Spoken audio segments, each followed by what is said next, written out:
ഒരു സന്തോഷത്തോടെ ഒരാൾ ജീവിക്കുന്നത് കാണുമ്പം ഈ എസ്പെഷ്യലി മലയാളികൾക്ക് എന്തോ ഒരു കുരുപൊട്ടലാണ്. ജിഷിൻചേട്ടന്റെ എക്സ് വൈഫും തമ്മിൽ പിരിയാൻ കാരണം അതൊക്കെ ദേഷ്യം വരുന്ന ഒരു കാര്യം. നമ്മളെ പറ്റി ഇല്ലാത്തത് പറയുന്നത് കേൾക്കുമ്പോൾ ഒരു വല്ലാത്തൊരു ആത്മരോഷം പുറത്ത്. ഞാനത് 4 തെറി വിളിക്കും. ചിലപ്പം ഒരു തെറിയാ പറയും, പോടാ ഫുണ്ട എന്ന് പറഞ്ഞിട്ട് ഞാൻ ജിഷിനാണ് എൻ്റെ പേരെന്ന്. അയ്യോ അവനൊരു പറഞ്ഞോ എന്താണ് കേട്ടതല്ലേ പറയുന്നത്. ഞാൻ അങ്ങനെ ഒരു വ്യക്തി തന്നെ ആയിരുന്നു, അല്ലെങ്കിൽ നേരത്തെ എനിക്ക് അങ്ങനെ ഒരു സ്വഭാവമൊക്കെ ഉണ്ടായിരുന്നു, ഫ്ലേർട്ടിങ് കാര്യങ്ങളിലൊക്കെ ഉള്ള. ചേട്ടൻ്റെ ആ ലൈഫിനെ ബാധിച്ചിട്ടാണോ അങ്ങനെ ഒരു ഡിസിഷനിലേക്കൊക്കെ പോയത്, ഡിവോഴ്സ് അങ്ങനത്തെയൊക്കെ? ഞാൻ ആക്ച്വലി എന്തുകൊണ്ടാണ് ഡിവോഴ്സ് ആയത് ഇതുവരെയായിട്ടും പറഞ്ഞിട്ടില്ല. ഇതുവരെ പറഞ്ഞിട്ടില്ല. അതിന് ഞാൻ ഇവിടെ ആയിട്ട് ഇന്റർവ്യൂലായിട്ട് ഞാൻ പറയണം. നിങ്ങൾ തമ്മിൽ പ്രണയത്തിലാണോ ഡേറ്റിങ്ങിലാണോ? ഞാൻ ഇച്ചിരി സ്പൈസിയാ. ടോക്സിസിറ്റി ഉണ്ട് ചേട്ടനിൽ, അത് കുറഞ്ഞുകൊണ്ടിരിക്കുന്നു. റൊമാൻറ്റിക്കുമാണ്, അല്ലെന്ന് ഞാൻ പറയില്ല. അങ്ങനെ അല്ലെന്ന് പറഞ്ഞാൽ മോശമായി.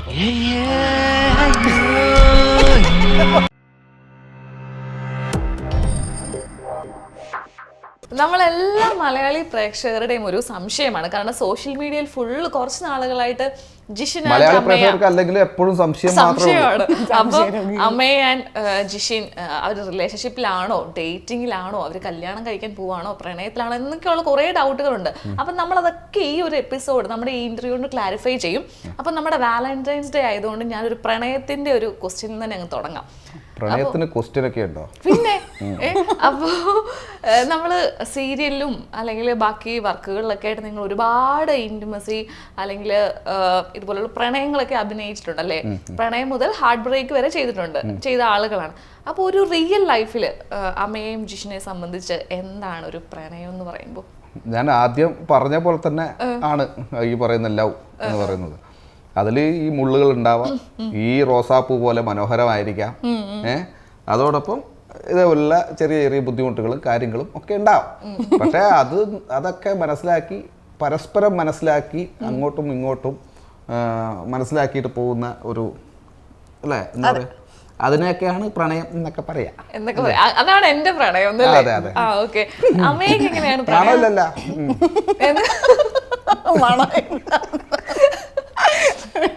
മുള്ളുകളും മറ്റേ അങ്ങനെയുള്ള വഴിയിൽ മണം ചിലപ്പോ കുറവായിരിക്കും. എന്റെ അങ്ങനെ തന്നെയാണ്. മീൻസ് ഇപ്പൊ എന്താ പറയാ, നമ്മളൊരു ചെറിയ കുട്ടിയല്ല. നമ്മള് സ്റ്റാർട്ടിങ്ങിൽ ഇപ്പൊ കുഞ്ഞായിരിക്കുമ്പോൾ നമുക്ക് ഓരോ ആഗ്രഹങ്ങൾ കാണും. എയർ ഹോസ്റ്റസ് ആകണം എന്നായിരുന്നു എന്റെ ആഗ്രഹം. പക്ഷെ ഞാൻ എയർ ഹോസ്റ്റസ് അത് ഇങ്ങനെ ഗ്രാജുവലി മാറി വരും. കുറച്ച് കഴിഞ്ഞപ്പോൾ സ്കൂൾ ടീച്ചർ ആവണം. അപ്പൊ അതുപോലെ തന്നെയാണ് പ്രണയവും. നമുക്ക് ആ ഒരു 18 വയസ്സിലുള്ള ഒരു സങ്കല്പം പിന്നെ ഒരു 20 വയസ്സാവുമ്പോൾ മാറും, 25 മാറും. അപ്പൊ ഈ പറയുന്ന 20 വയസ്സ് ആ ഒരു സമയത്തൊക്കെ കാണുന്നവരോട് മൊത്തം പ്രണയം. എനിക്കങ്ങനെ കേട്ടോ. അന്ന് എനിക്ക് ആ കാര്യത്തിൽ വളരെ പ്ലൂറൽ ഒന്നും വേണ്ട, സിംഗുലർ അല്ല, ഇതിപ്പോ കാണുന്ന പ്രേക്ഷകർക്കും അത് റിലേറ്റ് ചെയ്യാൻ പറ്റും. അതങ്ങനെയാണ്. നമ്മളിപ്പോ കോളേജിൽ പഠിക്കുന്ന സമയത്തായിരിക്കും നമുക്ക് ഒരു കുട്ടിയോട് അട്രാക്ഷൻ തോന്നുന്നതും. അങ്ങനെയുള്ള സമയത്ത് അതായിരിക്കും, അതൊക്കെ അട്രാക്ഷൻസ് ആയിരിക്കും. ഓക്കെ, ഞാൻ ഇപ്പൊ പറഞ്ഞതുകൊണ്ട് ചോദിക്കുകയാണെ, നിങ്ങളുടെ ആ ഒരു 18-20 വയസ്സിലുള്ള നിങ്ങളുടെ സങ്കല്പം എന്തായിരുന്നു പ്രണയത്തിന്റെ, അല്ലെങ്കിൽ ഒരു പങ്കാളിയെ പറ്റിയുള്ള അല്ലെങ്കിൽ പ്രണയ സങ്കല്പം എന്തായിരുന്നു? ജിഷിൻ ചേട്ടൻ എന്തായിരുന്നു സങ്കല്പം എന്ന് പറഞ്ഞാൽ? എനിക്ക് മനസ്സിലായില്ല. പ്രണയ സങ്കല്പങ്ങൾ കാണല്ലോ, എന്റെ പാർട്ട്ണർ അങ്ങനെ ആയിരിക്കണം, അല്ലെങ്കിൽ എനിക്ക് ദൈവം ഇങ്ങനെ ഒരു പെൺകുട്ടിയെ പ്രണയിക്കണം, അങ്ങനെയൊക്കെ ഒരു പ്രണയ സങ്കല്പങ്ങൾ കാണണം. മരം ചുറ്റിക്കിറങ്ങണം, അങ്ങനെയൊക്കെ. എനിക്ക് ഇന്നുള്ള കൺസെപ്റ്റും അറിയാം. അന്നെന്ന് പറഞ്ഞാൽ എന്നെക്കാളും ഹൈറ്റ് വേണം ഫസ്റ്റ്, പിന്നെ ഒരു പൗരുഷമുള്ള ആളായിരിക്കണം. അതെനിക്ക് ഇന്നും ഉണ്ട്, അന്നുകൊണ്ട് ഇന്നും ഉണ്ട്. പിന്നെ ഈ പറഞ്ഞ പോലെ ആണുങ്ങൾ മുടി വളർത്തുക, കുത്തി വെത്തുക, ഇതിനോടൊന്നും എനിക്കൊരു താല്പര്യമില്ല. പക്ഷെ പിന്നീട് ഗ്രാജുവലി അത് മാറി. ആൾക്കാർ ഓരോന്നൊക്കെ ചെയ്യുന്നുണ്ട്. മീൻസ് കമ്മലിടുന്നതും, പെണ്ണിന്റെ കോലം കെട്ടണം, ആണിന്റെ കോലം കെട്ടണം എന്നായിരുന്നു. അപ്പൊ ഞാൻ മുടിയൊക്കെ മുറിച്ച് ഫുള്ള് മൊട്ടടിച്ച് ബോയ്ക്കെട്ടൊക്കെ ആയപ്പോൾ എനിക്ക് മനസ്സിലായി ഇതിലൊന്നും ഒരു കാര്യമില്ല എന്ന് മനസ്സിലായി. പക്ഷെ എന്നാലും ഇപ്പോഴും മൂക്കുത്തി എനിക്ക് അഡ്ജസ്റ്റ് ചെയ്യാൻ പറ്റുന്നില്ല. എന്തോ എവിടോ കൊള്ളിച്ചു പറയുന്ന പോലെ അത് മാത്രമായിരിക്കും. ജിഷിൻ ചേട്ടൻ എന്നോട് പ്രത്യേകം പറഞ്ഞു ബലൂണൊക്കെ വേണമെന്ന്. എനിക്ക് ഇപ്പോഴാണ് എന്തിനാണെന്ന് മനസ്സിലാക്കി. എത്ര ബലൂൺ ഉണ്ട് എണ്ണി വെക്കേണ്ടതായിരുന്നു അറിഞ്ഞു. അപ്പൊ അതായിരുന്നു അന്നത്തെ മെയിൻ ഒരു ഇതെന്ന് പറഞ്ഞാൽ. പിന്നെ നമുക്ക് ഈ നമ്മളെ മനസ്സിലാക്കണം അങ്ങനെ ഇങ്ങനെ ഇതൊക്കെ കുറെ വലുതാവുമ്പോൾ നമുക്ക് വരുന്ന ചിന്തകളല്ലേ. അന്ന് നമുക്കൊരു ഫസ്റ്റ് കാഴ്ചയിലുള്ള ഒരു ഇംപ്രഷനല്ലേ നമ്മൾ നോക്കും. നമ്മളെക്കാൾ ഹൈറ്റ് ഉണ്ടാവണം, ഭയങ്കര ഒരു ക്യൂട്ട് ആൻഡ് സ്വീറ്റ് ആളെ എനിക്ക് അന്നും താല്പര്യമില്ല, ഇന്നും താല്പര്യമില്ല കേട്ടോ. എനിക്ക് കുറച്ചൊരു ഡോമിനൻസി ഉള്ള ഒരാളിനെയൊക്കെയാണ് എനിക്ക് ഇഷ്ടം. ഒരു ആണത്തം ഫീൽ ചെയ്യുന്ന ഒരാളാണ്. എനിക്കും ഒരാണത്തം ഫീൽ ചെയ്തു. അല്ല, പണ്ടത്തെ ഞാൻ പറഞ്ഞില്ല, ഈ കാണുന്നവർക്ക് മുഴുവൻ ഇഷ്ടം തോന്നുന്ന ഒരു സമയമാണ് അത്. കോളേജിൽ പഠിക്കുമ്പോൾ എനിക്ക് കുറച്ചുകൂടി, എനിക്ക് എപ്പോഴും ഓൾവേസ് ഒരു ഇച്ചിരി മോഡേൺ ആയിട്ടുള്ള പെൺകുട്ടികളെയാണ് എനിക്ക് കുറച്ചുകൂടി താല്പര്യം. എന്ന് വെച്ചാൽ ഈ തുളസി കതിർ ചൂടി പിന്നെ ഹാഫ് സാരി ഉടുത്ത് നടക്കുന്നതൊക്കെ അത് പറയാൻ സങ്കല്പം മാത്രം. അതിനേക്കാളൊക്കെ ഉപരി എനിക്ക് ഇച്ചിരി മോഡേൺ ആയിരിക്കണം, ലൈക്ക് ബോൾഡ് ആയിരിക്കണം. എനിക്ക് ഈ ബൈക്ക് ഓടിക്കുന്ന പെൺകുട്ടികളെ എനിക്ക് ഭയങ്കര ഇഷ്ടമാണ്. എനിക്ക് അവരൊരു ബഹുമാനം, റെസ്പെക്ട്, അല്ലെങ്കിൽ ഒരു എന്താ പറയാ, അവരൊരു ബോൾഡായിരിക്കണം ബൈക്ക് ഓടിക്കുന്നത്, കാർ ഓടിക്കുന്നത്. എന്ന് വെച്ചാൽ ഈ പറഞ്ഞ പോലെ ആണത്തമുള്ള ഒരു പെണ്ണിനെയാണ് എനിക്കിഷ്ടം. ഇവളും ഏകദേശം അങ്ങനെയായിരുന്നു. എന്നുവെച്ചാൽ ഇപ്പൊ മുടി ഒക്കെ ഇത് ചെയ്ത് ജീൻസൊക്കെ ഇട്ട് നടപ്പൊക്കെ കണ്ട് ഞാനുങ്ങൾ നടക്കുന്നത് ആരടാ എന്നുള്ള രീതിയിൽ അങ്ങനെയാണ്. ആ ഒരു നമ്മളാ ഫസ്റ്റ് കണ്ട സീരിയലിൽ തന്നെ ഇവള് പോലീസ് ഓഫീസറായിട്ടാണ് വന്നത്. അപ്പൊ അങ്ങനെ തന്നെ ഒരു ബോൾഡായിട്ട് കന്യാദാനത്തിന് നമ്മൾ കണ്ടത് അതില്. ഇപ്പോ നമ്മള് വിനീത് ശ്രീനിവാസന്റെ ഒരു വാചകമുണ്ട്, അതായത് ചില ആളുകളുണ്ട് നമ്മുടെ ലൈഫിൽ കണക്ട് ആവുന്നവര്. അത് നമ്മൾക്ക് ഒരുപാട് പേര് വന്നാൽ പോലും അപ്രതീക്ഷിതമായിട്ടായിരിക്കും നമ്മുടെ ലൈഫിലേക്ക് ചില ആളുകൾ വന്നിട്ട് നമുക്ക് കണക്ഷൻ കിട്ടുന്നത്. അങ്ങനെ എനിക്ക് തോന്നുന്നു ജിഷിൻ ചേട്ടന് കണക്ഷൻ കിട്ടിയ ഒരാളാണ് അമ്മയെ, അല്ലെ? അതേപോലെ തിരിച്ചും അങ്ങനെയും പറയാം. വേറെ തരത്തിൽ പറഞ്ഞാൽ നമ്മളെ വീട്ടിൽ പൂച്ച വന്ന് കയറുന്നു പറഞ്ഞു ഇല്ലേ? കേറൂലേ? നല്ലതിന് വേണ്ടിയാണ് ഈ പൂച്ചയൊക്കെ വന്ന് കയറുന്നത്. നല്ലതിന് വേണ്ടിയാവും, നല്ലതിന് വേണ്ടിയാണ് പൂച്ചയൊക്കെ വന്നത്. അപ്പൊ അത് ചിലര് നമ്മുടെ ജീവിതത്തിലേക്ക് വന്ന് കയറുന്നതാണ്. അത് വേറൊരു അദൃശ്യ ശക്തി ചിലപ്പം നമ്മളെ നന്നാക്കാൻ വേണ്ടി കൊണ്ടുവരുന്നതായിരിക്കാം. അല്ലെങ്കിൽ നീ ഇങ്ങനെ പോയാൽ പോരാ എന്ന് പറഞ്ഞിട്ട് വരുന്നതായിരിക്കും. ചിലർ വരും, ചിലർ പിന്നെ നശിപ്പിക്കാനായിട്ട് വരുന്നവരുണ്ട്. അങ്ങനെയല്ല എന്ന് നമുക്ക് തോന്നിയിട്ട് നമുക്ക് എന്താ പറയാ, ആ ഒരു ചേർത്ത് നിർത്താൻ തോന്നുന്ന ചില സൗഹൃദങ്ങളും ഇതൊക്കെ ഉണ്ടല്ലോ. അങ്ങനെയാണ് ഇവള് വന്ന് കയറിയത്. ഓക്കെ, അപ്പൊ ഞാൻ ചോദിക്കുന്നത്, ഇങ്ങനെ വന്ന് കയറുമ്പോഴും ഒരുപാട് ആളുകൾക്കിടയിൽ ആ വന്ന് കയറി അങ്ങനെ ഒരു അർത്ഥം എടുക്കരുത്. അല്ല, അങ്ങനെയൊന്നും ഇല്ല. എന്നാൽ പോലും വന്ന് കയറി വലിഞ്ഞു കയറി വന്നു നമ്മുടെ ലൈഫിലേക്ക് നമുക്ക് പ്രതീക്ഷിക്കാതെ അപ്പൊ വന്നു കഴിയുമ്പോഴത്തേക്കും നമുക്ക് തോന്നണമല്ലോ, ഓക്കെ ഇത് നമ്മുടെ ഒരു ഹോംലി ഫീലിംഗ് ഉള്ള ആളാണ്, അല്ലെങ്കിൽ നമുക്ക് അത്രയും കണക്ഷൻ തോന്നുന്നുണ്ടെന്നൊക്കെ. ആ ഒരു കണക്ഷൻ നിങ്ങൾക്കിടയിൽ എങ്ങനെയാണ് ബിൽഡ് ചെയ്തത്? കാരണം നമുക്ക് എല്ലാവർക്കും ഒന്നും ആ കണക്ഷൻസ് എല്ലാവരോടും ഫീൽ ചെയ്യില്ല. നിങ്ങൾക്ക് അതെങ്ങനെയാണ് ആ ഒരു? അതെങ്ങനെയെന്ന് ചോദിച്ചു കഴിഞ്ഞാല്, ഇപ്പൊ ആക്ച്വലി എനിക്ക് ചേട്ടന് ഇഷ്ടമല്ലായിരുന്നു. ടു ബി ഫ്രാങ്ക്, എനിക്ക് ജിഷിനെ ഇഷ്ടമല്ലായിരുന്നു, ഒട്ടും ഇഷ്ടമല്ലായിരുന്നു.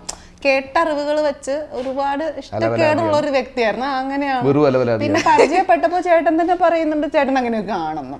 അപ്പൊ നമുക്ക് ഇഷ്ടം തോന്നുന്ന ഒരു പേഴ്സൺ അല്ല ഒരു അതെ. അത് ഞാനൊരു പ്ലസ് ആയിട്ടാണ് കണ്ടത്. കാരണം എല്ലാ വൃത്തികേടുകളും തുറന്നു പറഞ്ഞു. ഒരു ഫ്രണ്ടായിട്ട് നിന്ന് കണ്ടപ്പോ എന്നോട് തുറന്നു പറഞ്ഞു. അപ്പൊ അത് ഞാനതൊരു പോസിറ്റീവായിട്ടാണ് കണ്ടത്, ഒരു നെഗറ്റീവായിട്ടല്ല കണ്ടത്.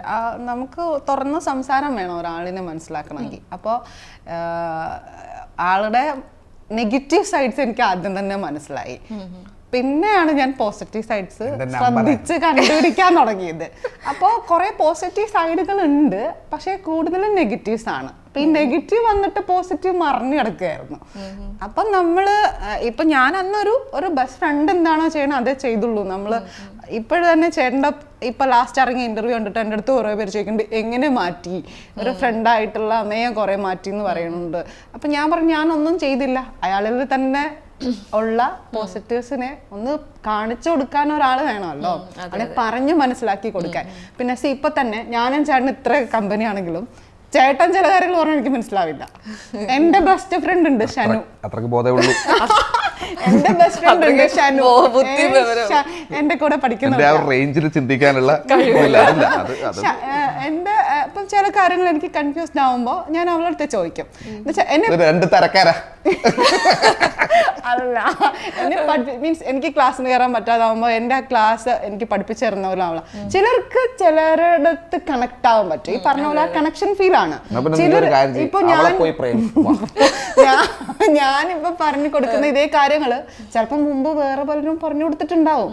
പക്ഷെ അത് കണക്ട് ആവുന്ന രീതിയിൽ പറയുക എന്നുള്ളതാണ്. അതാണ് സോൾ കണക്ഷൻ എന്നൊക്കെ പറയണ പോലെ.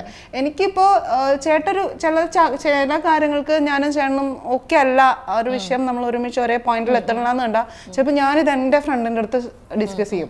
അപ്പൊ അത് അവൾ എനിക്ക് കുറച്ചുകൂടി എനിക്ക് മനസ്സിലാവുന്ന രീതിയിൽ പറഞ്ഞുതരും. അതാണ് ആ കണക്ഷൻ കിട്ടല്. ചുരുക്കം പറഞ്ഞ ഷനു ഉള്ളതുകൊണ്ട് ഇങ്ങനെ തട്ടിമുട്ടി പോകും. അങ്ങനെയല്ല കേട്ടോ. അതെന്താണെന്നറിയോ, ഗേൾസിന് പ്രത്യേകം മനസ്സിലാവുമായിരിക്കും. ഗേൾസിന് എല്ലാ കാര്യങ്ങളും ഡിസിഷൻ എടുക്കാൻ ഒരു ബെസ്റ്റ് ഫ്രണ്ട് കാണല്ലേ, ചോദിച്ചിട്ട് ഡിസിഷൻ എടുക്കാൻ. അല്ല സ്വന്തം ഡിസിഷൻസ് ഒക്കെ വളരെ ഡിസിഷൻ ഒക്കെ ഓൾറെഡി മാറ്റി കൊടുക്കാൻ.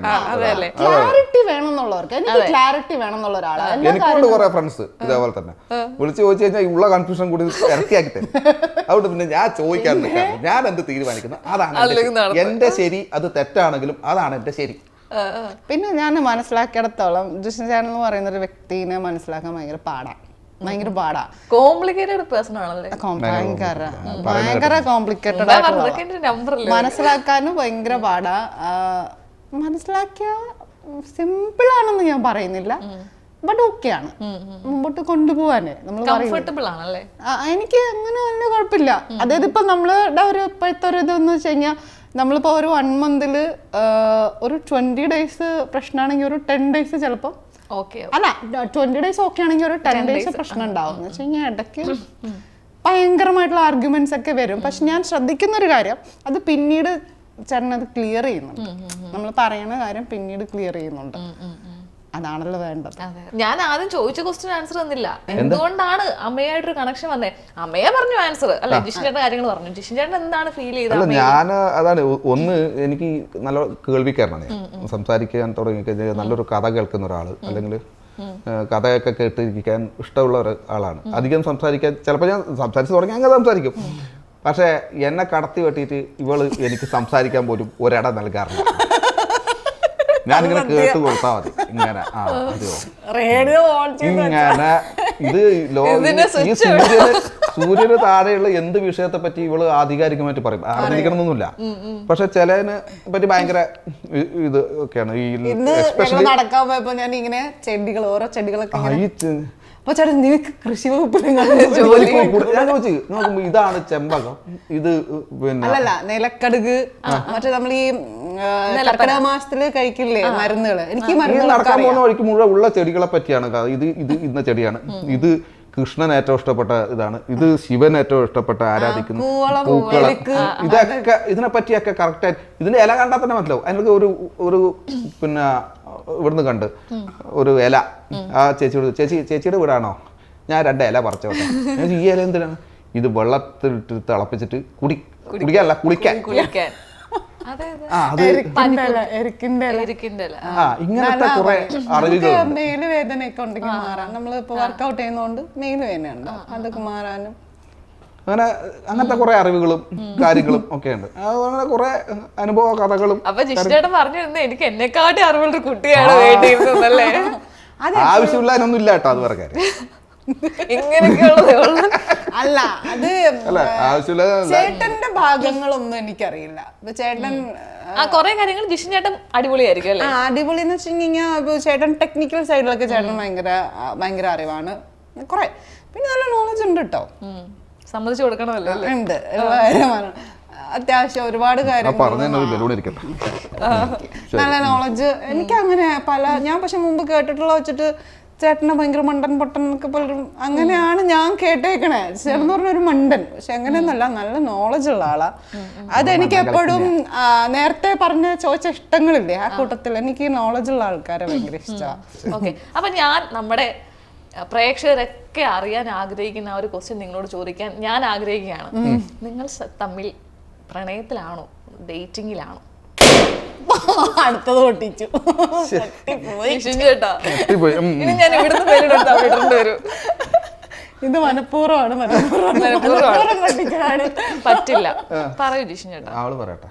പറയൂ അമ്മ, ഇപ്പോഴെങ്കിലും ആ സത്യം ലോകത്തോട് വിളിച്ചു പറയൂ. അല്ല, ആക്ച്വലി ഞാൻ പറഞ്ഞല്ലോ, ഇതൊരു നമുക്കൊരു എനിക്ക് കേക്കട്ടെ, പഴയ മറുപടികളൊന്നും എനിക്ക് കേക്കട്ടെ. അല്ലല്ല, കണ്ടുടനെ ഇഷ്ടം തോന്നുന്നൊരു സ്റ്റേജ് അല്ല നമ്മളുടേത്. രണ്ടു പേർക്കും അവരുടേതായിട്ടുള്ള ഒരുപാട് പ്രാരാബ്ദങ്ങളും, ഇതെന്റെ ഫസ്റ്റ് ഒരു ഇന്റർവ്യൂവിൽ ഞാനിത് പറഞ്ഞൊരു കാര്യം. അപ്പൊ ആ ഒരു സ്റ്റേജ് അല്ല. ഞങ്ങള് തികച്ചും യാദൃശ്ചികമായി ഫ്രണ്ട്സായി. പിന്നെ അറിയാലോ, അത്യാവശ്യം ഫ്ലേർട്ട് ചെയ്യുന്ന ഒരാളാണ്ട് എന്നെ ഫ്ലേർട്ട് ചെയ്തു, അതാണ് സത്യം.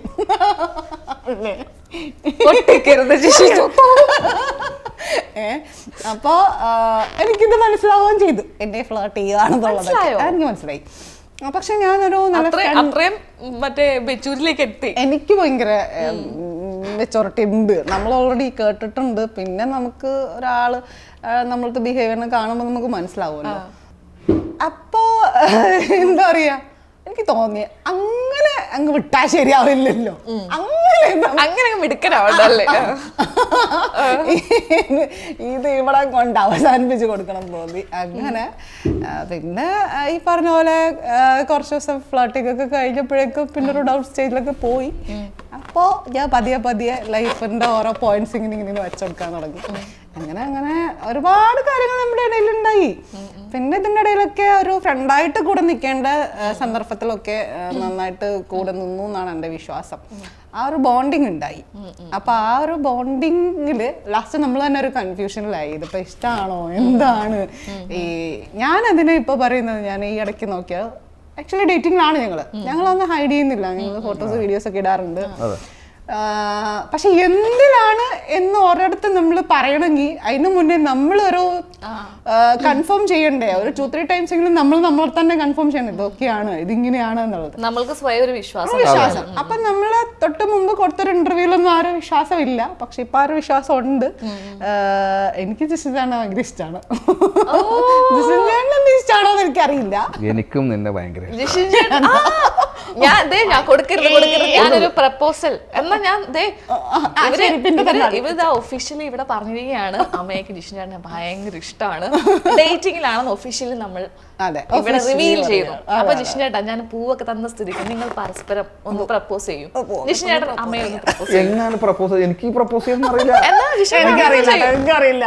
എനിക്ക് വാലന്റൈൻസ് ഡേക്ക് ഗിഫ്റ്റ് ഒക്കെ കിട്ടുന്നത് തന്നെ എനിക്ക് കഴിഞ്ഞ തവണയാണ് ആദ്യമായിട്ട് കിട്ടുന്നത്. അത് ചേട്ടൻ തന്നെ അതാണ്, അതൊരു കുഞ്ഞു ഗിഫ്റ്റ്. അപ്പൊ ഞാൻ ചുമ്മാ ഈ പാവക്കുട്ടിയും പൂച്ചക്കുട്ടിയൊക്കെ, അപ്പൊ അന്നൊന്നും നമ്മള് ഇഷ്ടമൊന്നും ആവുന്നില്ല.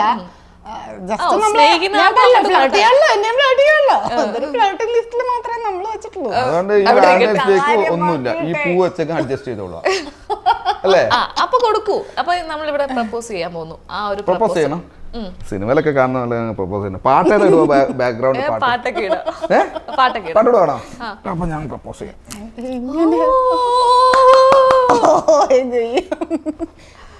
ഇത് ഞാൻ സ്വീകരിച്ചിരിക്കുന്നു. ഇനി മേലാൽ ആരെ പ്രപ്പോസ് ചെയ്തു കേട്ടല്ലോ.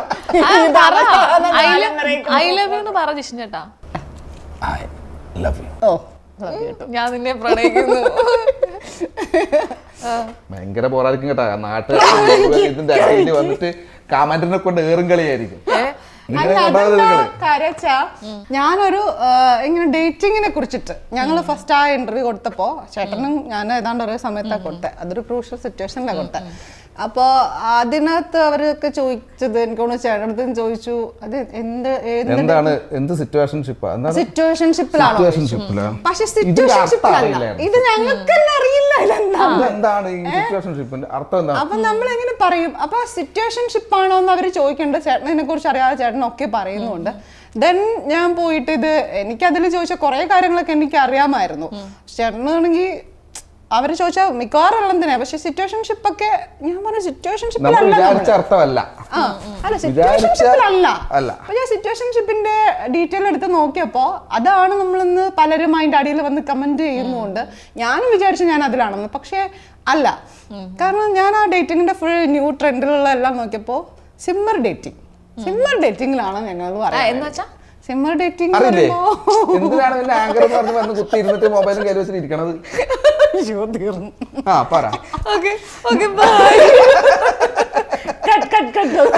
അല്ല ചേട്ടാ, എനിക്ക് അറിഞ്ഞു.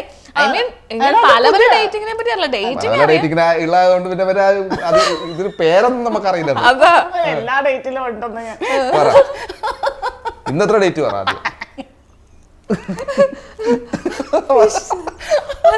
അല്ല പറഞ്ഞു അമ്മയെ സിമ്മർ ഡേറ്റിംഗ് എന്ന് പറയുമ്പോൾ ഞാൻ സിറ്റുവേഷൻഷിപ്പ് എന്ന് പറയുമ്പോൾ എന്താണ്, ഒരേ സാഹചര്യത്തിലായ രണ്ടുപേര് അവരെല്ലാ കാര്യങ്ങളും അങ്ങോട്ടും ഇങ്ങോട്ടും ഷെയർ ചെയ്യുന്നു. ഈവൻ അവർ ഉദ്ദേശിക്കുന്നത് എന്താ മനസ്സിലാവല്ലോ, അതുവരെ ഷെയർ ചെയ്തിട്ട് ഒരുമിച്ച് നിൽക്കുകയാണ്. എന്നാൽ അവർക്ക് പരസ്പരം ഒരു ഡിസിഷനിലേക്ക് എത്തിയിട്ടില്ല. അല്ലല്ല എന്താ എന്നുവെച്ചാൽ ചേട്ടൻ്റെ കാര്യങ്ങളൊന്നും ഞാൻ അന്വേഷിക്കരുത്, എൻ്റെ കാര്യം ചേട്ടൻ അന്വേഷിക്കരുത്, അങ്ങനത്തെ ഒരു രീതിയിൽ ഉള്ളതാണ് സിറ്റുവേഷൻഷിപ്പ്. പക്ഷെ ഞങ്ങൾ അങ്ങനെയല്ല. അപ്പൊ ഞങ്ങൾ സിറ്റുവേഷൻഷിപ്പിലല്ലോ. അല്ല, അപ്പൊ അത് അന്നേ റിയലൈസ് എന്റെ വിചാരം ഈ സിറ്റുവേഷൻഷിപ്പ് എന്ന് പറഞ്ഞാല് ഒരു സിറ്റുവേഷൻ വന്നപ്പോ റിലേഷൻഷിപ്പിലാവുന്നതായിരിക്കും സിറ്റുവേഷൻഷിപ്പ്. അപ്പൊ എന്റെ ഒരു അല്ല, അങ്ങനല്ലേ നമ്മൾ വിചാരിക്കും. നിന്നോട് ചോദിച്ചിട്ട് കാര്യം സിറ്റുവേഷൻഷിപ്പ് ഞാൻ വിചാരിച്ച അങ്ങനെയാണ്. ഞാനൊരു മോശം സിറ്റുവേഷനിൽ എത്തി നിൽക്കുന്ന സമയത്ത് ഒരു റിലേഷൻഷിപ്പ് വന്നു, അതാണ് സിറ്റുവേഷൻഷിപ്പ് എന്നാണ് ഞാൻ വിചാരിച്ചത് പണ്ട്. പക്ഷെ അങ്ങനെയല്ല എന്ന് നിങ്ങൾ ഗൂഗിളിൽ സെർച്ച് ചെയ്ത് കണ്ടുപിടിച്ചു. അപ്പൊ പുതിയ ജെൻസിയുടെ ഒരു പുതിയ നിർവചനം എന്ന് പറഞ്ഞു സിമ്മർ ഡേറ്റിംഗ്. ആക്ച്വലി ഞാൻ അതിന് ശേഷമാണ് ഇങ്ങനെ ഡേറ്റിങ്ങിനെ കുറിച്ചിട്ടൊക്കെ കൂടുതൽ. അതിന് മുമ്പ് ഞാൻ ഇങ്ങനെ കേട്ടിട്ടുണ്ട് ലവ് ബോംബിങ്, ഇതൊക്കെ ഞാൻ കേട്ടിട്ടുണ്ട്. ലവ് ബോംബിംഗ് എന്ന് പറയാം, അതുപോലെ ഗോസ്റ്റിംഗ് എന്ന് പറഞ്ഞാൽ പക്ഷെ പെട്ടെന്ന് ഒരു റിലേഷൻ ഒന്നും മിണ്ടാതെ പെട്ടെന്ന് ഇങ്ങോട്ട് ബ്ലോക്ക് ചെയ്തിട്ട് പോവാ. എന്താ കാരണം പോലും ഇപ്പൊ നിൽക്കുന്ന ആൾക്കറിയാണ്ട്. അങ്ങനെയുള്ള അന്ന് ചോദിച്ച കുറെ ചോദ്യങ്ങൾ എനിക്കറിയായിരുന്നു. എന്നാ ഞങ്ങൾ എന്തിലാണെന്ന് എനിക്ക് മനസ്സിലായില്ല. അപ്പൊ ഞാനിത് ഇങ്ങനെ നോക്കുക, ഞങ്ങൾ ആക്ച്വലി എന്തിലാ, ഈ സിറ്റുവേഷൻഷിപ്പിലല്ല. അങ്ങനെ സിമ്മർ ഡേറ്റിംഗ് ഞാൻ വായിച്ചു വെച്ച് കഴിഞ്ഞാൽ അതിപ്പോ പുതിയതായിട്ട് വന്നിരിക്കുന്ന ഒരു ഡേറ്റ് ആണ് കേട്ടോ. അതെന്ന് വെച്ച് കഴിഞ്ഞാൽ ഇപ്പോൾ ഉള്ള തലമുറ അങ്ങനെ അത് സെലക്ട് ചെയ്യണമെന്നാണ് പറയുന്നത്. അതായത് പരസ്പരം നല്ലോണം മനസ്സിലാക്കുക, നന്നായി മനസ്സിലാക്കിയിട്ട് മാത്രം ഒരു റിലേഷൻഷിപ്പിലേക്ക് എൻ്റർ ചെയ്യുക. ഈവൻ എന്നുവെച്ചാൽ ഇപ്പോൾ ഈ ഫ്ലേർട്ട് റിലേഷൻസ് ഒക്കെ ഒരുപാട് ഉള്ള, അതുപോലെ ഈ ഫ്രണ്ട്സ് ഫോർ ബെനിഫിറ്റ്സ് ഒക്കെ ഉള്ള ഒരു കാലമാണ്. അങ്ങനെയൊന്നും അല്ലാത്ത വിഷമം ഉണ്ടാവില്ല. അതെ അതെ നല്ലോണം മനസ്സിലാക്കി പരസ്പരം കുറെ മനസ്സിലാക്കി പോയി അതില് ഈ പറയുന്ന സെക്സും കാര്യങ്ങളൊന്നും അല്ല ഉദ്ദേശിക്കുന്നത്. അതെ, അവരുടെ കൂടെ നിൽക്കുക, എല്ലാ കാര്യത്തിനും കൂടെ നിൽക്കുക, ഒരുമിച്ച് യാത്ര ചെയ്യേണ്ടി എന്ന് വെച്ചാൽ അത് ഈ പിറ്റേ ദിവസം തന്നെ ഫ്രണ്ട്സ് ഫോർ ബെനിഫിറ്റ്സ് എന്ന് അങ്ങനെ അല്ല. എല്ലാ കാര്യത്തിനും കൂടെ നിന്നിട്ട് നമ്മൾ നല്ലോണം മനസ്സിലാക്കിയതിന് ശേഷം മാത്രം ആ ഒരു രീതിയിലുള്ള ഏറ്റവും ക്ലോസ് ആയിട്ടുള്ള കാര്യങ്ങളിലേക്ക് എൻ്റർ ചെയ്യുക എന്നുള്ളതാണ് സിമ്മർ ഡേറ്റിംഗ്. അപ്പോൾ നമുക്ക് തന്നെ നമ്മളെ വേദനിപ്പിക്കാൻ പറ്റില്ലാത്തത് കൊണ്ടാണ് പുതിയ തലമുറ അങ്ങനെയുള്ള ഇതിനെ ചൂസ് ചെയ്യുന്നതെന്നാണ് പറയുന്നത്. ഇപ്പൊ നമ്മള് ഒരു 90s ചിലപ്പോ 2 ദിവസം കൂടി ചിലപ്പോ ഒരു അടിയായി വരും. എന്നാലും അതിൽ തളരാതെ വീണ്ടും നോക്കി ഇങ്ങനെ ആവുമ്പോ ഇങ്ങനെയാണ്, ഇങ്ങനെ ആവുമ്പോ ഇങ്ങനെയാണ്, കണക്ട് ചെയ്ത് കൊണ്ടുപോയി അങ്ങനെ ആയിരുന്നു. അപ്പാണ് അത് ഞങ്ങൾ ഇതിലാണെന്ന് ഞങ്ങൾക്ക് മനസ്സിലാവുന്നത്. കാരണം ഞങ്ങളുടെ ഇടയിൽ പ്രശ്നങ്ങൾ ഉണ്ടായിട്ടില്ല എന്നല്ല, ഞങ്ങളുടെ ഇടയിൽ പ്രശ്നം ഉണ്ടായിട്ടുണ്ട്. ഞങ്ങളുടെ ഫ്രണ്ട്സ് ആയിരുന്ന സമയത്ത് തന്നെ ഫ്രണ്ട്ഷിപ്പ് കട്ട് ചെയ്യണമെന്ന് തോന്നിയിട്ടുണ്ട്, ഇനി മിണ്ടണ്ടെന്നൊക്കെ തോന്നിയിട്ടുണ്ട്. പക്ഷെ പിന്നെയും അത് മുമ്പോട്ട് കൊണ്ടുപോകാൻ നമുക്ക് രണ്ടുപേരും എഫേർട്ട് ഇടുമ്പോഴാണല്ലോ വരുന്നത്. അപ്പം നമ്മൾ രണ്ടുപേരുടെ ഭാഗത്തുനിന്ന് എഫേർട്ട് വരുന്നുണ്ട് എന്നുള്ളത് നമ്മളെ കണക്ട് ചെയ്യുന്ന ഒരു സാധനമാണ്. അപ്പൊ ആ കണക്ഷൻ എവിടത്തോളം പോകുന്നു എന്നുള്ളത് നമ്മൾ മനസ്സിലാക്കിയതിന് ശേഷം നമ്മളൊരു ഇഷ്ടത്തിലാണെന്ന് കൺഫേം ചെയ്യാന്ന് വിചാരിച്ചു എന്നേ ഉള്ളൂ. ഇഷ്ടത്തിലാണെന്ന് നമുക്ക് മനസ്സിലാവുന്നുണ്ട് നേരത്തെ തന്നെ. ഇഷ്ടമില്ലെങ്കിൽ നമ്മള് എന്റെ പ്രീഷ്യസ് ആയിട്ടുള്ള ടൈം ഞാൻ ഇങ്ങനെ ഒരാൾക്ക് വേണ്ടി എന്തിനാ കളയുന്നത്? ഇങ്ങനെ ഒരാൾക്കല്ല, ഇങ്ങനെ ഒരാൾക്ക്. ജിഷ്ണേട്ടന്റെ ഒരു ഇപ്പൊ പേഴ്സണൽ ലൈഫ് ആയിക്കോട്ടെ പ്രൊഫഷണൽ ലൈഫ് ആയിക്കോട്ടെ ഒരു സമയത്ത് ഭയങ്കരമായിട്ടും ബുദ്ധിമുട്ട് അനുഭവിച്ചിട്ടുണ്ടെന്ന് ചേട്ടൻ തന്നെ പല ഇന്റർവ്യൂസിൽ പറഞ്ഞിട്ടുണ്ട്. അപ്പൊ ആ ഒരു പേഴ്സണൽ ചലഞ്ചസ് എല്ലാം ഓവർകം ചെയ്യാനും അമ്മയെ ഒരുപാട് ഹെൽപ്പ് ചെയ്തിട്ടുണ്ടല്ലോ. തീർച്ചയായിട്ടും ഉണ്ട്. എന്നുവെച്ചാല് ഈ ഞാൻ പറഞ്ഞല്ലോ ഞാൻ വളരെ മോശമായിട്ട് നിൽക്കുന്ന ഒരു അവസ്ഥയിലാണ് അവള്. സാധാരണ വരുന്ന ഒരാളെ പോലെ അങ്ങനെ വന്നതാണ്. പക്ഷെ അവളവിടെ സസ്റ്റെയിൻ ചെയ്ത് നിൽക്കുന്നുണ്ടെങ്കിൽ അതിന്റെ മാറ്റം എനിക്ക് എന്നിൽ കാണാനുണ്ടാവും. അതിപ്പോൾ ലൊക്കേഷനിലായാലും പല ലൊക്കേഷനിൽ ചെല്ലുമ്പോൾ ഇപ്പോൾ കന്യാദാനത്തിൽ ലൊക്കേഷൻ ചെന്ന് കഴിഞ്ഞാലും അവിടെ പലരും പറഞ്ഞു ജിഷ്ണു എനിക്ക് ഭയങ്കര മാറ്റമുണ്ട്, ഭയങ്കര മാറ്റമുണ്ട്. മുമ്പൊക്കെ ഞാൻ എന്ത് പറഞ്ഞു കഴിഞ്ഞാൽ എടുത്ത വായിക്ക് 4 പച്ചത്തെറിയും പറഞ്ഞു വേറെ പേടെ. ഇപ്പൊ കുറച്ചും കൂടി കാമൻ ക്വയറ്റ് ആയിട്ടുണ്ട് എന്നാണ് വിശ്വാസം. പണ്ട് ഒരു ദിവസം 10 പ്രാവശ്യം വിളിച്ചോണ്ടെങ്കിൽ ഇപ്പൊ മാസത്തിൽ 2 പ്രാവശ്യം എന്നെ വിളിക്കുന്നവരല്ല. ചേട്ടനെ ഞാൻ നോക്കിയപ്പം ഒരു ടോക്സിക് ക്യാരക്ടർ ഉണ്ട്. അത് ഞാൻ മുമ്പ് എൻ്റെ ഫസ്റ്റ് ഇന്റർവ്യൂവിൽ പറഞ്ഞിട്ടുണ്ട്. അന്ന് അവരെ ചോദിച്ചു ഭയങ്കര എന്താ റൊമാൻറ്റിക് ആണോ ജിഷിൻ? ഞാൻ പറഞ്ഞ ടോക്സിക്കാ. റൊമാൻറ്റിക് അല്ലേ? ഞാൻ പറഞ്ഞ അല്ല, ടോക്സിക്കാ. അത് ഞാനും കണ്ടിരുന്നു. അപ്പൊ ഞാൻ ഒരു കാര്യം ചോദിക്കട്ടെ, ജിഷിൻ ചേട്ടൻ ടോക്സിക് ആണെന്ന് പറയാൻ എന്താണ് കാരണം? അതിന് ഈ പറഞ്ഞേക്കല്ലേ കാരണം. ഇപ്പൊ പുള്ളിയെ പറ്റി പുള്ളിയുടെ പറയണ്ടല്ലോ. ഇത് ഞാൻ ജിഷിനെ മോശമാക്കി പറയണല്ല കേട്ടോ. അത് മേ ബി നമ്മൾ വളർന്നു വന്ന സാഹചര്യം കൊണ്ടിട്ടൊക്കെ പലരും അങ്ങനെ ആവും. ഇപ്പൊ ഞാൻ വളർന്നു വന്ന സാഹചര്യം വെച്ചിട്ടൊക്കെ ആണെങ്കിൽ ഞാനും ഒരു ഭയങ്കര ടോക്സിക് ആകേണ്ട ഒരാളാണ്.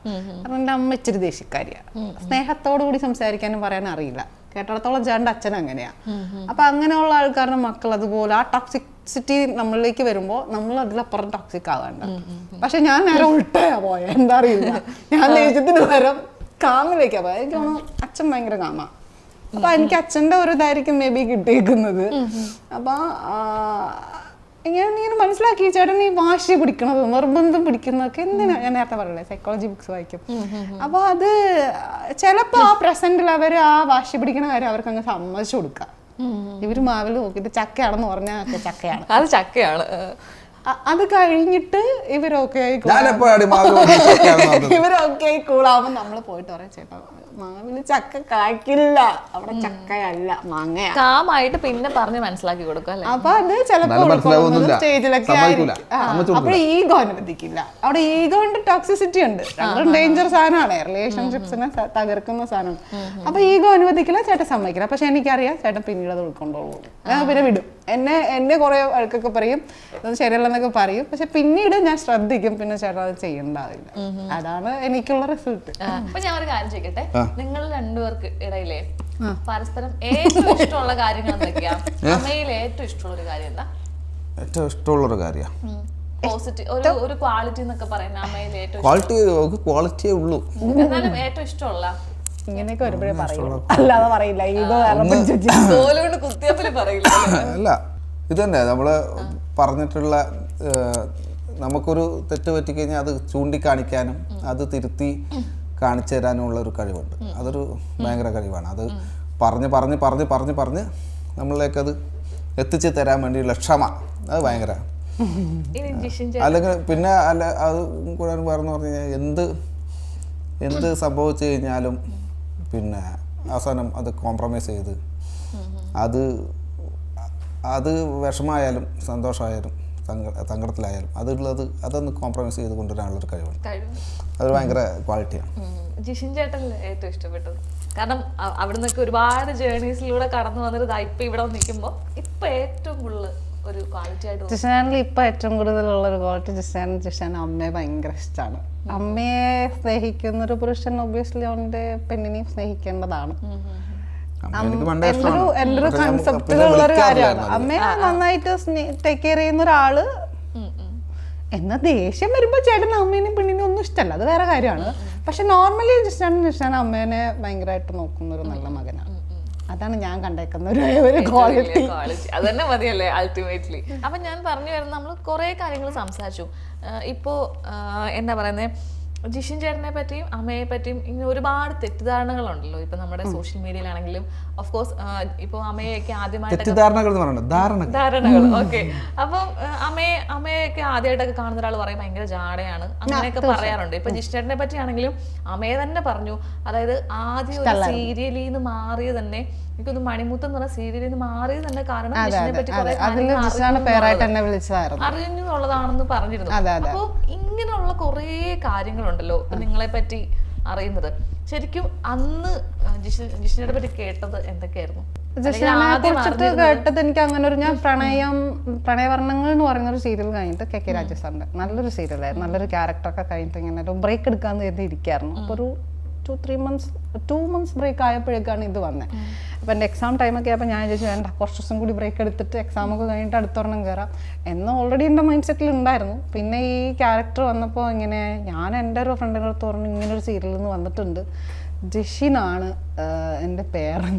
അയ്യോ അവനൊരു ഇപ്പം പറയണോ ചേട്ടൻ പറത് പറഞ്ഞോ എന്താണ് കേട്ടല്ലേ പറയുന്നത്, പെണ്ണുപിടിയാനാണ്. എന്നുള്ള രീതിയിൽ അങ്ങനെയാണ് മെയിനായിട്ട് എന്ന് വെച്ചാൽ അപ്പോൾ ആ ഒരാളുടെ പാർട്ട്ണറായിട്ട് പോയാൽ നമ്മളെ ഫ്ലേർട്ട് ചെയ്യും, വളയ്ക്കും, നമ്മളെ എന്തെങ്കിലും ഇതാക്കും എന്നുള്ള രീതിയിലൊരു വർത്താനം. അപ്പോൾ ഓൾറെഡി ഞാൻ പറഞ്ഞല്ലോ, ഞാൻ എക്സാം ഒക്കെ കഴിഞ്ഞിട്ട് കയറാന്നുള്ളൊരു മൈൻഡ് നിൽക്കായിരുന്നു. പിന്നെ ഈ ഒരു നെഗറ്റീവ് കൂടി അടിച്ചോടുകൂടി ഞാൻ എന്ത് ചെയ്ത് എൻ്റെ പേയ്മെന്റ് അങ്ങ് കയറ്റി പറഞ്ഞു. എനിക്കറിയാം അത്രയും പേയ്മെന്റ് ഒന്നും തന്നെ അവരതിലേക്ക് എടുക്കില്ല എന്ന്. അങ്ങനെ അവർ പിന്നെ ഒന്നും വിളിച്ചുമില്ല. പേയ്മെന്റ് കയറ്റി പറയുമ്പോൾ നമ്മൾ അതേ ഒഴിവാക്കും എന്നുള്ളത് അറിയാമായിരുന്നു. അങ്ങനെ ഞാൻ അത് ഒഴിവാക്കിയിട്ടുണ്ട്. എന്നിട്ട് ഞാൻ കന്യാദാനത്തിൽ വന്നപ്പോൾ അവർ പറഞ്ഞില്ലേ അമ്മേനെയാണ് ഇതിൽ ചേട്ടൻ്റെ പേരായിട്ട് വെച്ചിരുന്നതെന്ന്. അങ്ങനെ ചേട്ടൻ ഭയങ്കര ഫ്ലേർട്ടാണ്. പക്ഷെ അത് പിന്നീട് ഞങ്ങൾ പരിചയപ്പെട്ടപ്പോൾ ചേട്ടൻ പറഞ്ഞു നീ കേട്ടതിൽ കുറെയൊക്കെ എന്നുവെച്ചാൽ അങ്ങനെയല്ല ഫ്ലേർട്ടിങ്. ഈ പറയുന്ന പോലെ ഒന്നല്ല. ഈ പറയുന്നത് ഇപ്പം ഞാനിപ്പോൾ കന്യാദാനത്തിൽ ചെയ്യുന്നു, എൻ്റെ കൂടെ എൻ്റെ വൈഫായിട്ട് ഐഷു ചെയ്യുന്നു. അവളടുത്ത് ഇന്നേ വരെ മോശമായിട്ട് ഞാൻ ബിഹേവ് ചെയ്തിട്ടുണ്ടെന്ന് അവള് പറയട്ടെ? ഇല്ലല്ലോ. ഇവളെയും കൂട്ടുകാരിയാണ്. അപ്പം കേക്ക് ഇല്ലാന്നല്ല, ഫ്ലേർട്ട് ചെയ്യാത്തൊന്നുമല്ല ഞാൻ, അതൊന്നും ഇല്ലാത്തൊന്നുമല്ല. പക്ഷെ എൻ്റെ ഒരു കുഴപ്പം എന്താ അറിയോ, ഞാനെല്ലാം വിളിച്ചു പറയും. എനിക്ക് ഇനി ഹൈഡ് ചെയ്യാനൊന്നുമില്ല, ഉള്ളതങ്ങ് പറയും. അങ്ങനെയാണ് ഇങ്ങനെ അതെയാ നമ്മളെ കൂട്ടുകാരിയല്ലേ. പക്ഷെ അത് എല്ലാവരും എല്ലാ അർത്ഥത്തിലും നല്ല രീതിയിൽ അർത്ഥത്തിൽ എടുക്കണമെന്നില്ല. അപ്പോൾ അതിൻ്റെ മോശമായിട്ട് ചിത്രീകരിക്കാനാണ് എല്ലാവർക്കും താല്പര്യം. ഒരാളെ നല്ലതായിട്ട് ചിത്രീകരിക്കാൻ വളരെ പ്രയാസമാണ്, മോശമായിട്ട് ചിത്രീകരിക്കാൻ വളരെ എളുപ്പമാണ്. ഒന്നാമത് ഞാനിപ്പോൾ ഒരു റീൽ എടുക്കുന്നു അല്ല, ഇത് അറിഞ്ഞിട്ട് മുതലെടുക്കുന്ന പെൺകുട്ടികളുണ്ട്. ഇപ്പോൾ ഈ അഡ്ജസ്റ്റ്മെന്റിനെ കുറിച്ച് നമ്മൾ പറയുകയാണെങ്കിൽ, അഡ്ജസ്റ്റ്മെന്റ് എന്ന് പറയുന്ന ഒരു സാധനം എന്തുകൊണ്ട് ഇൻഡസ്ട്രിയിൽ വരുന്നു? അതിന് വില്ലിങ് ആവുന്ന സ്ത്രീകളുള്ളതുകൊണ്ടല്ലേ. അതിന് വില്ലിങ് അല്ലാത്ത സ്ത്രീകളാണ് ബുദ്ധിമുട്ടുന്നത്, അവർക്ക് വർക്കില്ല. സോ അപ്പൊ ആ പറഞ്ഞ പോലെ മുതലെടുക്കുന്ന സ്ത്രീകളുണ്ട് ഒരുപാട് പേര്. സീരിയൽ ഇൻഡസ്ട്രിയിലായാലും ഉണ്ട്, സിനിമ ഇൻഡസ്ട്രിയിൽ ഹേമ കമ്മിറ്റി ഒക്കെ വന്നിട്ടുണ്ടായിരുന്നല്ലോ. അത് വന്നു കഴിഞ്ഞാൽ സീരിയൽ ഇൻഡസ്ട്രിയിലുണ്ട്. ആളൊരു മോശം സിറ്റുവേഷൻ അല്ലെങ്കിൽ ആളിങ്ങനെ ഫ്ലേർട്ട് ചെയ്യുന്ന ആളാണ്, ആള് നോക്കുന്ന ഒരു ടൈപ്പാണെന്ന് അറിഞ്ഞിട്ട് ആളിനെ ഫ്ലേർട്ട് ചെയ്യാൻ വേണ്ടി മാത്രം വരുന്ന സ്ത്രീകളുണ്ട്. ആളെ യൂസ് ചെയ്യാണെന്നുള്ളത് ആൾക്ക് ദൈവത്തെ ഇത്രയും സൗന്ദര്യം തന്നു പോയത്. എന്ത് സൗന്ദര്യം ഈ വരുന്നവർക്ക്. അതായത് പണ്ടാണ് ആണുങ്ങൾക്കൊരു ചിന്ത, നമ്മൾ ആ പെണ്ണിനെ ഞാൻ യൂസ് ചെയ്തു അല്ലെങ്കിൽ യൂസ് ആൻഡ് ത്രോ ചെയ്തു. ഇപ്പൊ പെണ്ണുങ്ങൾക്ക് അതേ മൈൻഡ് ഉണ്ട്, ഞാനൊരു സെലിബ്രിറ്റിനെ യൂസ് ആൻഡ് ത്രോ ചെയ്തു. അപ്പൊ ഇത്രയും നെഗറ്റീവ് ഒക്കെ വരുമ്പോഴത്തേക്കും നമ്മൾ അതിനെ എങ്ങനെയായിട്ട് ഹാൻഡിൽ ചെയ്യുന്നത്? കാരണം 4 സൈഡിൽ നിന്ന് ഇതൊക്കെ തന്നെയാണ് കേൾക്കുന്നത്. അപ്പോ നമ്മൾക്ക് തന്നെ ഒരു ബുദ്ധിമുട്ട് വരില്ലേ? ഇപ്പം അവരെന്നെ പറ്റി എങ്ങനെ ചിന്തിക്കും? ഇപ്പൊ അമ്മയെ തന്നെ പറഞ്ഞു അല്ലേ, ആദ്യം ഇങ്ങനെയാണ് ചിന്തിക്കുന്നത്. ആദ്യമൊക്കെ ഉണ്ടായിരുന്നു. ഇപ്പം എനിക്ക് എന്നെ സംബന്ധിച്ചിടത്തോളം ഇപ്പൊക്കാണ് ഇതിന്റെയൊക്കെ പ്രശ്നം. എനിക്ക് ഇപ്പൊ എന്നെ പറ്റി ഇപ്പൊ 4 തെറി കമന്റ് ഞാൻ മൈൻഡ് ആക്കില്ല, ഇല്ലേ കേട്ട് ഇല്ലെങ്കിൽ വിടും. എന്നുവെച്ചാൽ നമ്മൾക്കിത് കേട്ട് പഴകി. അതുകൊണ്ട് ഇവന്മാർ പറയുന്നവർ പറയും, നല്ലവർക്ക് അറിയാം. ഇപ്പം എന്നെ ശരിക്കും അറിയുന്നവർക്ക് അറിയാം എൻ്റെ സ്വഭാവം എന്താണെന്ന്, ഞാൻ എങ്ങനെയാണെന്നുള്ളതും അറിയാം.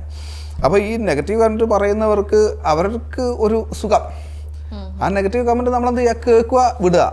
പറയുന്നവർ പറയും. ഇപ്പം നമ്മൾ കഴിഞ്ഞ ദിവസം വാഗമണിൽ പോയിട്ട് അവിടെ ഒരു റിസോർട്ടിൻ്റെ ഒരു ഷൂട്ടിന് വേണ്ടി പോയതാണ്. അപ്പോൾ അവിടെ പോയിട്ട് നമ്മൾ പൈൻ വാലിയിൽ പോയി. പൈൻ വാലിയിൽ പോയപ്പം അവിടുന്ന് റീലെടുക്കാൻ നോക്കുന്നു.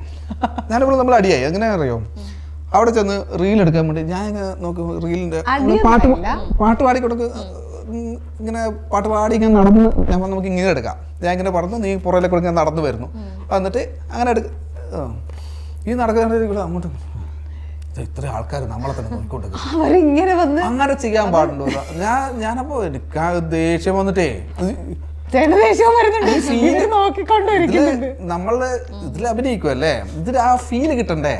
ഇല്ല, ഇത് ഫുൾ ഇങ്ങനെ അയ്യോ അവരൊക്കെ ഇങ്ങോട്ട് നോക്കിക്കൊണ്ടിരിക്കുന്നു. അവർ നോക്കിയാ എന്താ, ഈ എടുക്കുന്ന റീല് 10-30 ലക്ഷം ആൾക്കാർ കാണും, അത് കുഴപ്പമില്ല. അവിടെ 10 പേര് അവിടെ നോക്കിയിട്ട് അവർ നോക്കും. എന്ന് വെച്ചാൽ അവർക്ക് നമ്മൾ ടി വിയിൽ കണ്ടിട്ടുള്ള പരിചയമുണ്ട്. അവർക്ക് സ്വാഭാവികമായി ഒരു കൗതുകം. അത് കഴിഞ്ഞിട്ട് ഞാനത് നമ്മൾ അടിയൊന്നും ആയില്ല. ചേട്ടന് ദേഷ്യം വന്നു. ചേട്ടന് ദേഷ്യം വന്നിട്ട് ചേട്ടനും കയറിപ്പോയി. ഞാൻ പിന്നാലെ പതിയെ പോയി. ഞാൻ കുറച്ച് സമയം അവിടെ ഇങ്ങനെ നിന്നു. ഇത് മനസ്സിലാവുന്ന രീതിയിൽ പറഞ്ഞു കൊടുക്കണമല്ലോ. എന്നിട്ട് ഞാൻ പറഞ്ഞു, ചേട്ടാ എനിക്ക് കംഫർട്ടബിൾ അല്ലാത്തൊരു കാര്യം ഞാൻ കംഫർട്ട് അല്ല എന്ന് തന്നെ അല്ലേ പറയേണ്ടത്? പറയാൻ പാടില്ല. എൻ്റെ ഒരു അഭിപ്രായത്തിലേക്ക് പറയാൻ പാടില്ല. ഇപ്പൊ ശംഖുമുഖത്ത് വെച്ച് ഷൂട്ട് നടക്കുന്നു, ഇവിടെ ഇപ്പം ഒരു കാമുകനുമായിട്ടുള്ള ഒരു സീൻ എടുത്തോണ്ടിരിക്കുന്നു, ഇവിടെ കെട്ടിപ്പിടിക്കണം, അവിടെ കോൺഷ്യസ് ആവാം. ഇത് ജോലിയല്ല. ഇത് ജോലി അല്ലെങ്കിൽ എന്താ അതുകൊണ്ടാണ് അത് ഞാൻ conscious റീൽ എടുക്കുന്നത്, അതൊരു ക്യാമറ എടുക്കുന്നതല്ലേ അത്, അതൊരു ആർട്ടിസ്റ്റ് അല്ലേ? ആർട്ടിസ്റ്റ് ഒരിക്കലും ആക്ച്വലി ഡിഫറൻസ് ഉണ്ട്. നമ്മുടെ ഇത് പേഴ്സണൽ ലൈഫും അത് പ്രൊഫഷണൽ ലൈഫും ആണല്ലോ. ഇത്രയും ആൾക്കാരെ മുമ്പ് നിന്ന് അഭിനയിക്കാൻ പറ്റുന്ന ഒരാൾക്ക് ഇവിടെ എന്തിനു കോൺഷ്യസ് ആവുന്നു ബാക്കിയുള്ളവർ നോക്കുമ്പോ? എന്തിനാകുന്നു ചോദിച്ചാൽ ഓരോരുത്തരുടെ വ്യക്തിപരമാണ്. ഇതില് ഈ പിന്നെ ബാക്കിയുള്ളവരെ എന്ത് വിചാരിക്കും എന്ന് വിചാരിച്ച് ജീവിച്ചു നമുക്ക് ജീവിക്കാം. അങ്ങനെയില്ല. അങ്ങനെയാണെങ്കിൽ ഞാൻ ഇപ്പൊ ഈ കമന്റ്, ഇപ്പം ഇതിൽ വരുന്ന കമന്റിൽ ഓരോരുത്തർ കമന്റ് വന്നു ഇവിടെ പോയി നോക്കും എന്താണ് കമന്റ്, ഇത് ആരാണ് എഴുതിയിരിക്കുന്നത്, ഇവര് ഫേസ്ബുക്കിലുണ്ടോ, അവിടെ പോയി നോക്കും ഇയാൾ ഇന്ന ആള് തന്നെയാണ് കേട്ടോ അവിടെ കമന്റ് ഇടും, നിങ്ങളെ ടാർഗറ്റ്. ഞാനിതൊന്നും നോക്കാറില്ല. ഇവർ എന്ത് കമന്റ് ഇട്ടോട്ടെ, നല്ല ഇട്ട് കഴിഞ്ഞാൽ ഞാൻ ഒരു ലൈക്ക് കൊണ്ടുപോയി ഇടും, അവർക്കും നമ്മൾ റിപ്ലൈ കൊടുക്കുന്ന സന്തോഷമാണ്. ഇങ്ങനെയുള്ള കമന്റ് ഞാൻ ഇഗ്നോർ ചെയ്യും. ശരിക്കും ഇഗ്നോർ ചെയ്യും. അമ്മയെ ബാധിക്കാറുണ്ടോ? ബാധിക്കുമായിരുന്നു. ഇപ്പൊ കുറച്ച് വരുന്നുണ്ട്. ഞാൻ എനിക്കിതൊന്നും ശീലമില്ല. ഇപ്പം ഇതാണെങ്കിലും അതെ, ഈ റീലിന്റെ കാര്യം പറഞ്ഞപ്പോ ഞാൻ പറഞ്ഞില്ലേ ചേട്ടന് ദേഷ്യം വന്നു, വഴക്കൊന്നുമില്ല, ചേട്ടൻ അങ്ങ് കയറിപ്പോയി, ഞാൻ പിന്നാലെ പോയി. ഞാൻ പറഞ്ഞു ഞാൻ കംഫർട്ട് അല്ല, ഞാൻ ആർട്ടിസ്റ്റ് ആണ്, ഇവിടെ ഷൂട്ടല്ല നടക്കുന്നത്, ഞാൻ ഇവിടെ ഇതിന് കംഫർട്ട് അല്ല. അല്ല ഇങ്ങനെയൊക്കെ വരുമ്പോഴത്തേനും അത് എങ്ങനെ ഹാൻഡിൽ ചെയ്യുന്നുള്ളത്? മറ്റുള്ളവരൊക്കെ പറയുമ്പോൾ അത് ബുദ്ധിമുട്ടാവില്ലേ? എനിക്ക് ബുദ്ധിമുട്ടായിരുന്നു. ഇപ്പൊ പതിയെ മാറി വരുന്നു, ശ്രദ്ധിക്കാതെ ആകുന്നുണ്ട്. അല്ല ഞാൻ ഈ പറഞ്ഞ പോലെ ഞാൻ വേറെ ഇങ്ങനെ റീല് ഞാൻ എന്റെ നായകന്മാരുടെ കൂടെ നിന്നിട്ടാണെങ്കിലും ഞാൻ റീലൊന്നും എടുത്തിട്ടില്ല. അത് എന്റെ ഒരു അൺകംഫർട്ടിന്റെ കാരണം. ഇപ്പൊ ഷൂട്ടിന് ലൊക്കേഷനിൽ പോകുന്നു, പണ്ട് ടിക്ടോക്കുള്ള സമയത്ത് ഇൻഡസ്ട്രിയിൽ ഒരു ഇത് പറച്ചിലുണ്ട് എന്ന് വെച്ചാല് പുതിയ ഏതെങ്കിലും ആർട്ടിസ്റ്റിനെ വേണമെങ്കിൽ പെൺകുട്ടികളെ നായികയായിട്ടോ അല്ലെങ്കിൽ വേറെ ക്യാരക്ടർ റോളോ ഏതെങ്കിലും പെൺകുട്ടീനെ വേണമെങ്കിൽ ജിഷിന്റെ ടിക്ടോക്ക് എടുത്ത് നോക്ക് എന്ന് വെച്ചാൽ ഇൻഡസ്ട്രിയിലുള്ള എല്ലാ പെൺപിള്ളേരുടെ കൂടെ റീൽ എടുത്തിട്ടുണ്ട്, ടിക്ടോക്ക് ചെയ്തിട്ടുണ്ട്. ചേട്ടൻ അങ്ങനെ ചെയ്യാറുണ്ട്, അതുകൊണ്ടാണ് ചേട്ടൻ ആ ഒരു ഇതില്ലാത്ത. ഞാൻ വെച്ചാൽ ഇപ്പൊ ലൊക്കേഷനിൽ പോയാലും എന്റെ നായകന്റെ കൂടെ പോലും ഞാൻ റീൽ എടുക്കാറില്ല, ഒന്നാമത്തെ കാര്യം. അപ്പൊ ഇത് എനിക്കൊരു ഡിസ്കംഫർട്ടായിരുന്നു. ഇപ്പൊ ഇത്രയും ഡിസ്കംഫർട്ടും അല്ലെങ്കിൽ ഇത്രയും കാര്യങ്ങൾ ബോധർ ചെയ്യുന്ന ഒരാൾക്ക് ഏറ്റവും ബുദ്ധിമുട്ടുള്ള കാര്യമായിരിക്കും. കഴിഞ്ഞ കുറച്ച് നാളുകളായിട്ട് സോഷ്യൽ മീഡിയയില് അമ്മയെ പറ്റി ഭയങ്കര നെഗറ്റിവിറ്റിയാണ്. കാരണം അതെന്തുകൊണ്ടറിയാം, നമുക്ക് നമ്മളെ പറ്റി ഇല്ലാത്തത് പറയുന്നത് കേൾക്കുമ്പോൾ ഒരു വല്ലാത്തൊരു ആത്മരോഷം പുറത്ത്. ഞാനത് 4 തെറി വിളിക്കും. ചിലപ്പോ ഞാൻ അതിന്റെ തന്നെ പോയിട്ട് ഞാൻ ഒരു ചിലപ്പോ ഒരു തെറിയാ പറയും, പോടാ ഫുണ്ടേ എന്ന് പറഞ്ഞിട്ട് ഞാൻ ഇടും, അതിടും. ചിലപ്പോ ഞാൻ 4 തെറിയാൻ വിളിക്കും, ആടെ തീർക്കും, മതി കഴിഞ്ഞ്. പക്ഷെ ഇവരല്ല, ഇവ ഇങ്ങനെ അത് എന്നാലും ഇവരെന്താ ഇങ്ങനെ സംസാരിക്കുന്നത്, നമ്മൾ അങ്ങനെ അല്ല. കാരണം അത് ചോദിക്കാൻ കാരണം ഏറ്റവും കൂടുതൽ വരുന്നത് ഇപ്പം ജിഷിൻ ചേട്ടനായിട്ട് റിലേറ്റ് ചെയ്തിട്ടാണ്. അതായത് ജിഷിൻ ചേട്ടന്റെ എക്സ് വൈഫും തമ്മിൽ പിരിയാൻ കാരണം അമ്മയെ ആണെന്നുള്ളത് എല്ലാരും, അതായത് സോഷ്യൽ മീഡിയ ഫുൾ സംസാരിക്കുന്നത് അതാണ്. ശരിക്കും അതിനെപ്പറ്റി എന്താണ് റിയാക്ട് ചെയ്യാനുള്ളത് അമ്മയ്ക്ക്? അത് ഞാൻ എന്റെ ഇന്റർവ്യൂവിൽ ഒറ്റ വാക്കി പറഞ്ഞു, ഞാൻ കാരണമല്ല അവര് പിരിഞ്ഞെന്ന് ഈ 2 പേർക്കും അറിയാം. അതിൽ കൂടുതൽ ആരെ ബോധിപ്പിക്കേണ്ടത്? എനിക്ക് ഈ 2 പേരുടെ ഫാമിലിക്കും അറിയാം. മേ ബി എനിക്കറിയില്ല, ഏറ്റവും മോസ്റ്റ് ആയിട്ട് ഇവർക്ക് 2 പേർക്കാണ് അറിയേണ്ട. അവരുടെ ഫാമിലിയിലും വന്നുണ്ടായ ഇഷ്യൂസിലൊന്നും ഞാനില്ല, ഞാൻ ഈ കഥയിലെ ഉണ്ടല്ല, എനിക്ക് ഒരു അറിയ പോലും ഇല്ല. ആളിനെ എനിക്ക് പിന്നെ അറിയാം, ഞാനൊരുമിച്ച് വർക്ക് ചെയ്തിട്ടുണ്ട്, പക്ഷെ ഞങ്ങൾ അത്ര ക്ലോസ് ഒന്നും ആയിരുന്നില്ല. കാരണം ആളുകൾ ഇങ്ങനെ കണക്ട് ചെയ്യും. അതായത് ഇപ്പം സി കേരളത്തിലെ സീരിയലിൽ നിന്നും ആ വേഷത്തിൽ നിന്നും അമ്മയെ മാറി, അപ്പോഴത്തേക്കും അവിടെ എനിക്ക് ഡേറ്റ് കുറഞ്ഞതുകൊണ്ട് അതിപ്പോ ചെയ്തോണ്ടിരിക്കും. ഇപ്പൊ ഏത് സീരിയൽ വർക്ക് ചെയ്യുന്നുണ്ടെങ്കിൽ ഇവൾ ആദ്യം പറയുന്നത്, സാർ പിന്നെ നിങ്ങൾ തരുന്ന ക്യാരക്ടർ അത് ചെയ്യാനുണ്ടെങ്കിൽ അല്ലെങ്കിൽ പെർഫോം ചെയ്യാനുണ്ടെങ്കിൽ അല്ലെങ്കിൽ അത്യാവശ്യം കുറച്ച് ദിവസങ്ങളുള്ളതായിരിക്കണം, അല്ലാണ്ട് വെറുതെ ഒരു സൈഡ് റോൾ ചെയ്യാൻ വേണ്ടി എന്നെ വിളിക്കരുത്, ഞാൻ ഇട്ടിട്ട് പോകുവേ എന്ന് തന്നെ പറഞ്ഞിട്ടാണ് എടുക്കാറ്. എല്ലാ വർക്കും അങ്ങനെ തന്നെ എടുക്കാറ്. പക്ഷെ അതെന്തോ അൺഫോർച്ചുനേറ്റ്ലി അത് ആ ഒരു രീതിയിലാണ് ആൾക്കാരുടെ.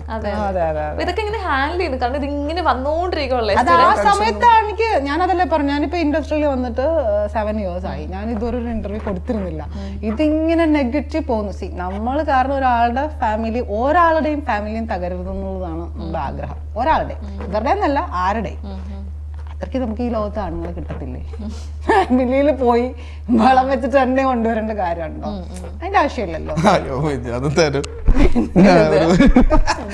ഒരു യൂട്യൂബിലൊരു ഇതായിരുന്നു, ഭാര്യയുടെ അനിയത്തിനെയും കൊണ്ട് ഓട്ടോറിക്ഷയിൽ പോകുന്നു, ഞങ്ങളെ ആരും അന്വേഷിക്കരുത്. വീഡിയോ